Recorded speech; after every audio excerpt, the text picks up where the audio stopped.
Bienvenue du côté de chez Sam. Connaissez-vous bien votre histoire de France?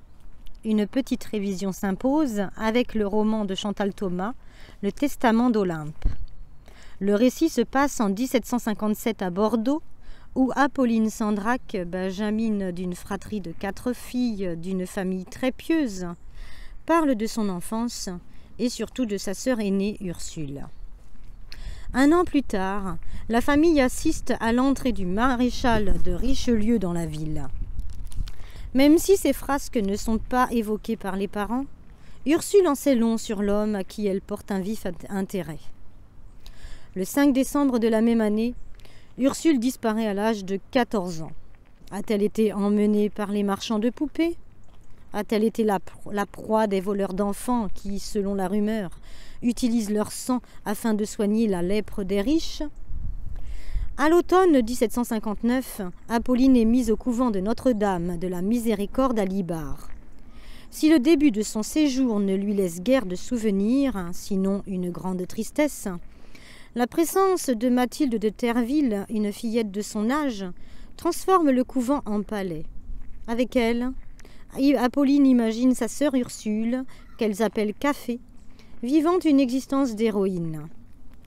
5 ans plus tard, Monsieur de Terville vient rendre visite à sa fille, histoire, comme toujours, de montrer à l'Assemblée son nouvel équipage. Apolline est invitée à se joindre à la promenade, pendant laquelle elle fait la connaissance d'Arnaud, le frère de Mathilde.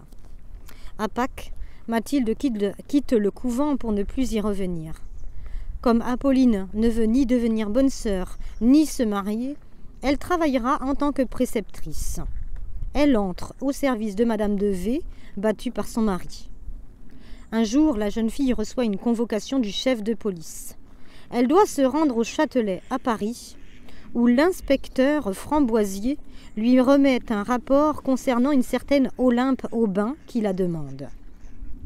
Ursule gît dans une chambre misérable et meurt dans les bras de sa sœur. Apolline repart, affligée, avec un sac contenant les affaires de son aîné.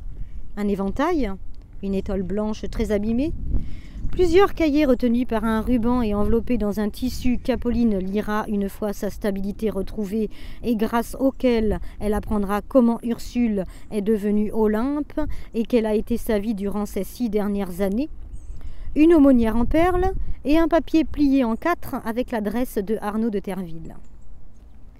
Un roman historique où l'on découvre un Louis XV obsédé par la mort malgré une existence de pêcheur, à accumuler les maîtresses en n'hésitant pas à se débarrasser de celle qui essaie d'évincer la Pompadour. Richelieu, quant à lui, s'il n'aime aucune des femmes qu'il met dans son lit, voue une adoration sans borne à son roi. Un livre émouvant et palpitant.